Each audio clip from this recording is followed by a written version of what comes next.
passe au numérique et non pas au numéroc. Il sera une fusion du numérique et des baroques. Au numérique avec vous, Clément Le Sac. On va parler santé, puisque la carte vitale sera bientôt dématérialisée. Ouais, avec un an de retard quand même, la ministre de la Santé Agnès Buzyn a présenté la carte vitale numérique, cette version dématérialisée de l'indispensable carte verte qu'on a tous dans notre portefeuille. Elle sera testée dès cet été dans le Rhône et les Alpes-Maritimes pour un an, puis on l'aura tous à partir de 2021. La e-carte vitale, elle se présente sous la forme d'une application qu'on aura dans notre téléphone.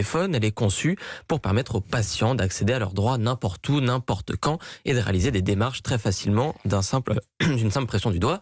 Et cette appli, elle servira également d'outil d'identification dans le système de santé. Ça veut dire qu'on pourra s'en servir chez le médecin, donc.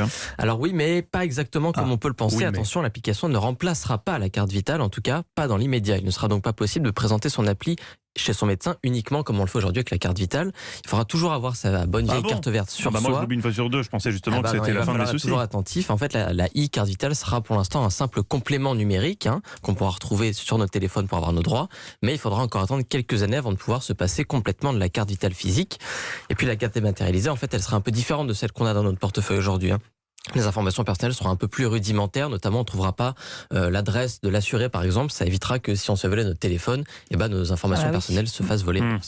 Et Clément, la e-carte vitale va aussi permettre d'accélérer la numérisation du système de santé. Oui, absolument, parce qu'en fait, l'appli carte vitale, elle s'inscrit dans un grand plan de transformation numérique du secteur de la santé. Ce plan contient 26 mesures. Certaines, on les connaît déjà, elles sont déjà déployées. La télémédecine, le dossier médical partagé notamment. Et puis les autres doivent entrer en vigueur dans les mois et les années à venir. La e-carte vitale, c'est notamment le préalable en fait à la dématérialisation des ordonnances. Ça va commencer cette année avec les médicaments, puis ensuite ce sera les actes infirmiers, les analyses biologiques, les kinés. En fait, ces e-prescriptions devrait permettre d'envoyer des ordonnances directement au pharmacien depuis chez la salle du médecin. Bien, on va gagner du temps et ensuite ça assurera aussi un meilleur suivi médical. Surtout que les médecins ne sachant pas vraiment écrire. Exactement, ça facilitera la tâche de tout le monde. Très bien. Merci beaucoup Clément.